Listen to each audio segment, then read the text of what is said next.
This video is a reply to Matt Moore for his channel. What I have to say is a lot bigger than what you can put in a comment thread section, honestly. This stuff is very deep, and the people that won't look into it, you're not going to see it.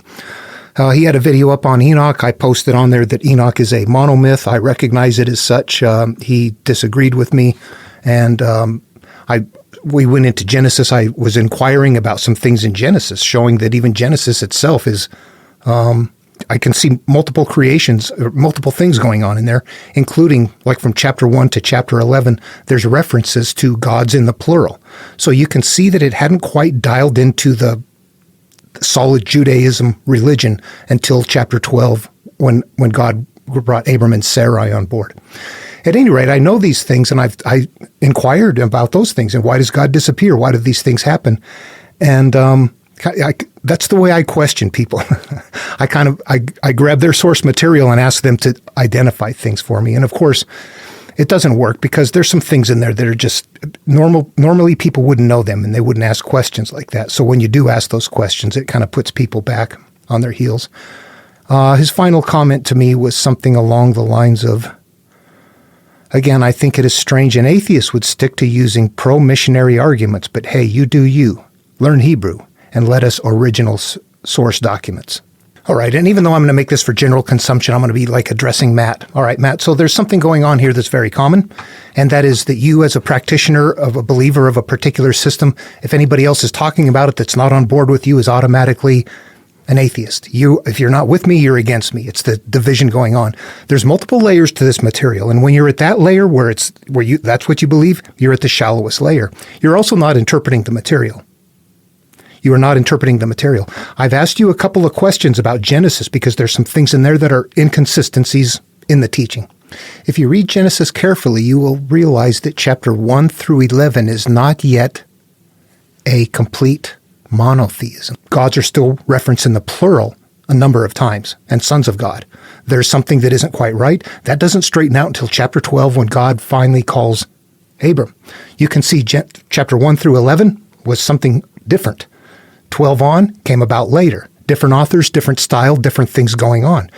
You start inquiring about those things, and suddenly people are like you, adding things in, taking things out, trying to justify it, and all the way to the end telling me, learn. What was the comment here? Let me actually say this. Learn Hebrew. Yeah, learn Hebrew and let us original source documents. I believe what you're saying. Learn Hebrew, and then we'll talk about we'll go to the original source documents. And you know what? Do you know? Honestly, I don't know how to speak Hebrew. I think that's a distancing tactic from you. I think that's your way of saying, I don't want to talk anymore. If you don't know Hebrew, we can't talk about this stuff.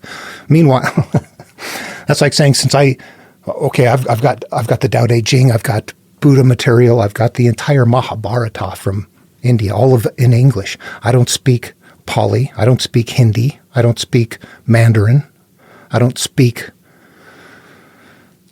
any of those languages. Well, how can I know anything then? What can I know? What can I discuss? I'll tell you that right there is a way for you to distance yourself. And if we did go to, we can discuss a lot of things about, if you want to go there really, honestly, do you know Justin Sledge, Dr. Justin Sledge? His channel Esoterica? Go look at his stuff on, as far as going like Talmudic or previous, there's a lot of Jewish material that predated Genesis that is still available. Go look at it on his channel. Demons. Lilith was Adam's first wife, became a demon. All of that stuff got modified, and there's a reason for that to happen. This has been a morphing going along. You have to read a lot of stuff. I'm gonna make an analogy. I see the stories like this. It's a pretty box. People like it.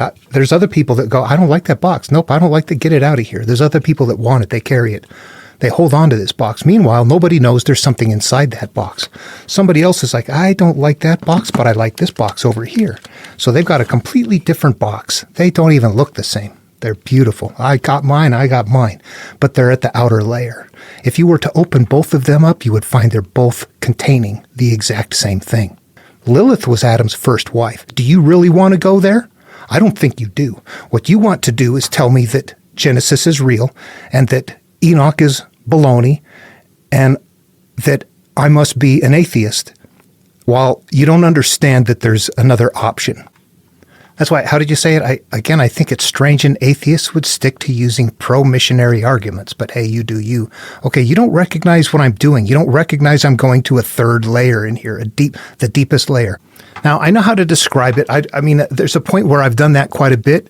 If you looked on my channel, you would see that I've probably got more videos up on Genesis, on just really analyzing Genesis than any other YouTube channel. But I'm not analyzing it as if it is... I mean, there's something in there. There's something in there that's patterned. However, here's what I also want to say, that if I read any religions and myths, and I've read a lot of them, patterns emerge. The more you read, the more you see the patterns. Many people think they're borrowed components. You made a comment to me about, they were like the Babylonian material. I can see that the Babylonian material was first, and that Genesis morphed and improved the way it works over the Enuma Elish. The Babylonian Enuma Elish was more local. They're building the city. They're building New Babylon. You're building a new life. It's all metaphoric in that way. The Jews did it a different way, where it was less about everybody working together, community, and more tribal. It became incredibly tribal. The different puzzle box looked quite a bit different, yet it is still containing that same thing. You made a comment in there that I'm trying to put in some sort of modern stuff. You know what? There is no amount of putting anything in there. I'm looking at material and analyzing it. There are questions I have about it that I guarantee you can't answer. In fact, that's why you said, learn Hebrew and we'll talk. Yeah. We don't even have to get that far and it falls apart. We can stay in English and you can't answer questions, okay? What does that tell? Why do we have to learn something different and go someplace that would make your case even worse, honestly? All that demon stuff in Jewish material? Yeah. You can't just go to Genesis and say that's it. Genesis is used in a vacuum, but it wasn't created in one. It was created in the midst of a lot of other stories and a lot of other things going on. But when you make a religion, you have to tighten things up. It looks phony. Enoch is a monomyth. I'm going to describe this to you. The Greeks are making stories. There's a story at one point in time, and as they're making these stories, they're built on that template. They're heroes' journeys. They're heroes' adventures. And there's one that we know of, the voyage of the Argo, Jason and the Argonauts. And in this story, Jason gets ready to go sail to go get the golden fleece. He's the rightful owner of the territory. He's supposed to be the ruler of it, but it's been run by his uncle, his evil uncle. He's got to go get it back. So that's a common motif in the stories, going and destroying something or going and getting something back. That's how it starts out. It's a template. I am the hero. You are the hero. What do we want? We want to go back and get our early self back. And honestly, that shows up in the stories you're going to see. If you go through the big, long, whole human life story, you're going to see God disappear. Right after Cain and Abel, God disappears, doesn't show up again until it's time for the flood.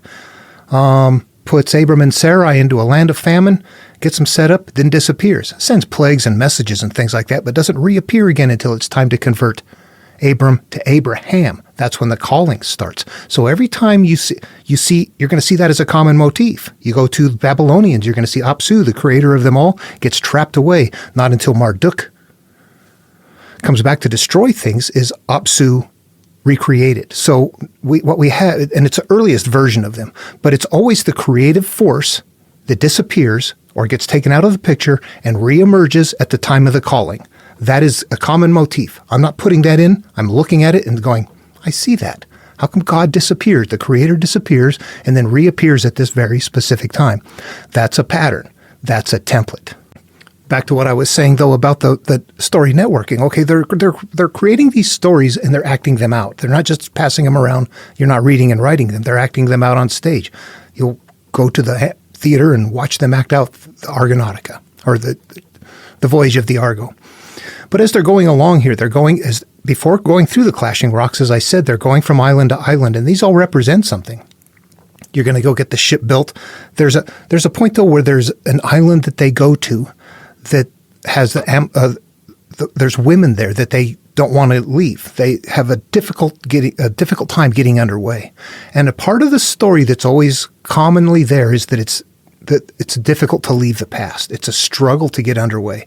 And if you think about your own life and having to put something behind you and heal or to make some kind of a change, it's such a struggle. We fall back into the habits over and over again. So this represents, as you're getting ready to heal, that there's some things happening. You got cyclical pain going on. Phineas's food is getting defiled daily. All of these are playing out in the theater of the mind. They represent parts of us. They're all parts of us, and that this cyclical pain is representing, because of something that's up here is unresolved, something keeps happening as a result. Damn it. It's over and over and over again. So we're stuck in cyclical pain and we're struggling to leave the past. And a deeper understanding, there's more details in those stories. Phineas represents a part of us. Phineas was a seer that got punished. Food is spiritual food, getting defiled daily. This represents that there's a part of us that knows what to do, that is nevertheless succumbing to the cyclical pain and is not getting underway.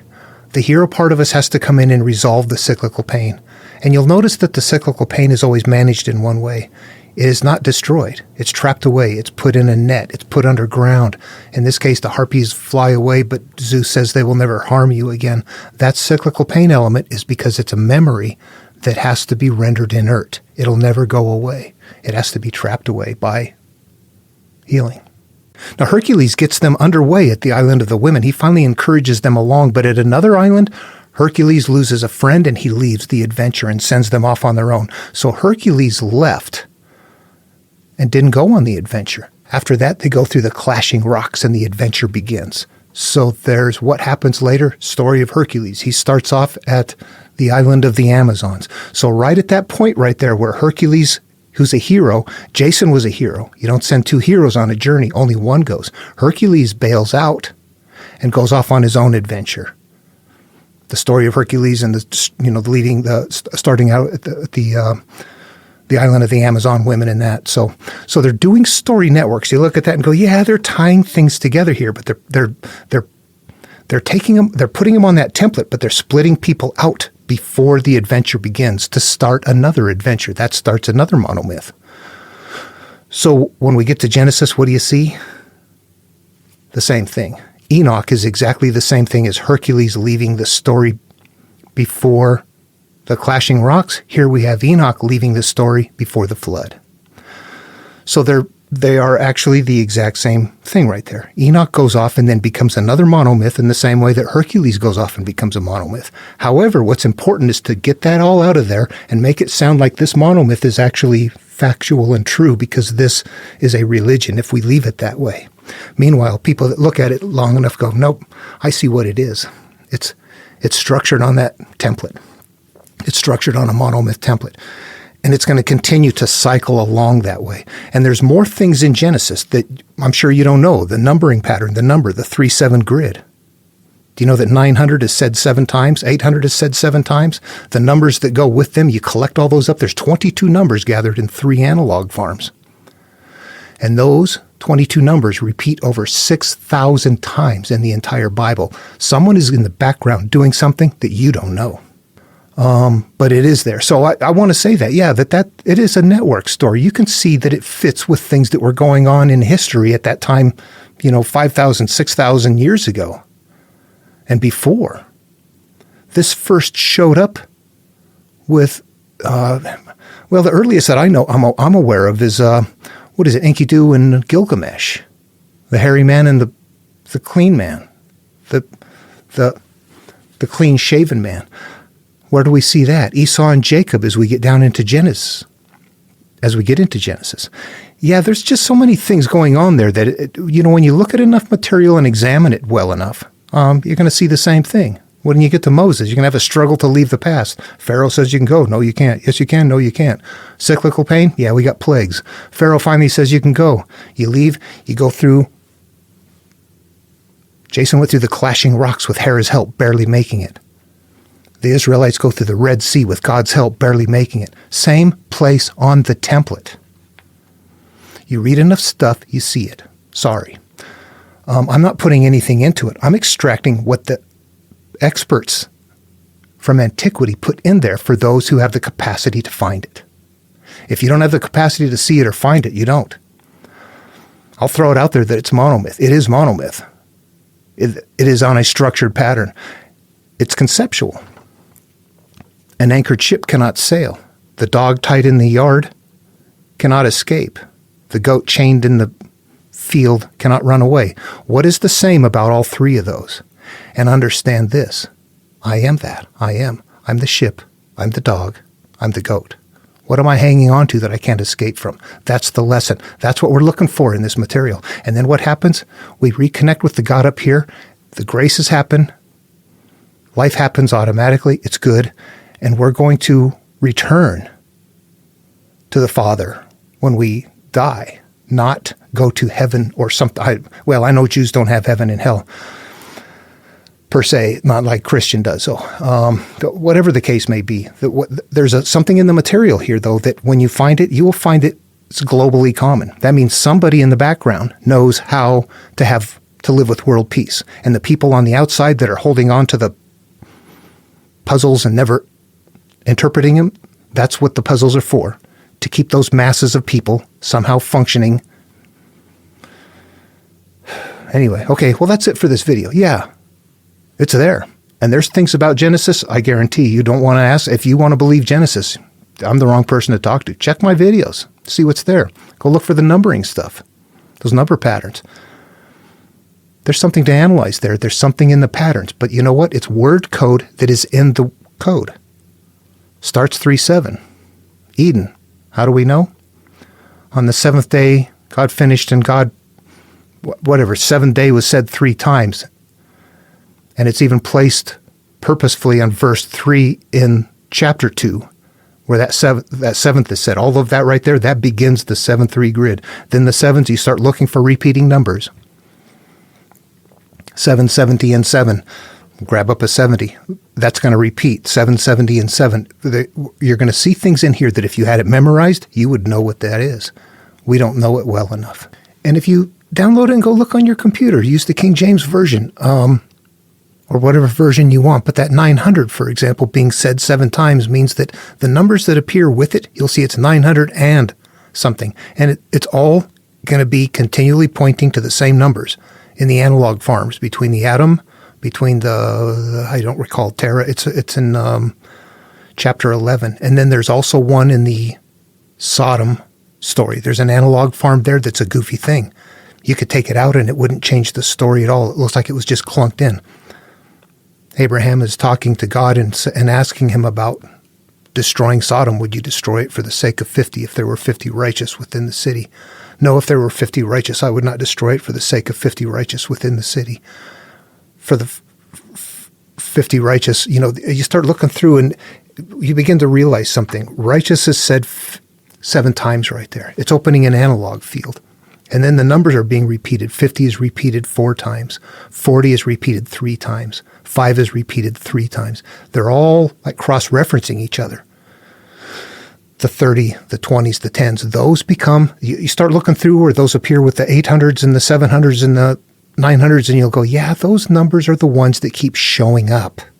And those are the numbers that are being gathered. That's the code. Do you see it? It explains why those are there in a logical way. And it provides evidence to something. Those numbers then repeat in a background network. I said over 6,000 times in the Bible. You know what, though? I've got hours of video up on that. This will get too long. It does take a little bit to explain. You have to look at those patterns. You have to look at enough things to be able to see the patterns. So you can't really do it in a couple of minutes. People just want to believe it or not. If you're looking for something deeper, you have to make some comparisons and take the time to evaluate material. So I know when I've done that, and I know when people have not. And everything that you're telling me about Genesis, I already know. I do.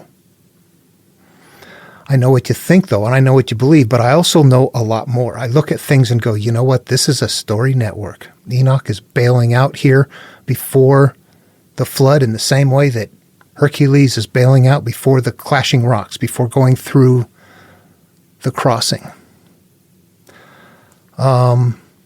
So that would have been done as a story network tie point. Put Enoch in one place and bail him out. He's created as a hero. When he shows up, it says he's chosen, elect, solitary and elect. Who is that? That's the few chosen, the ones that enter the narrow gate, the ones that open the metaphorical ark. All of those have to be treated the same way. None of them as literal or physical, but every one of them as meaningful, mentally, spiritually meaningful, that need work. And if you don't understand them, you don't understand them. So, yep, that's my take on it. Monomyth, for a reason. Genesis 2, Exodus 2, Ezekiel 2. I won't name them all. All right. Hope this was helpful. Everyone else, see you in the next video.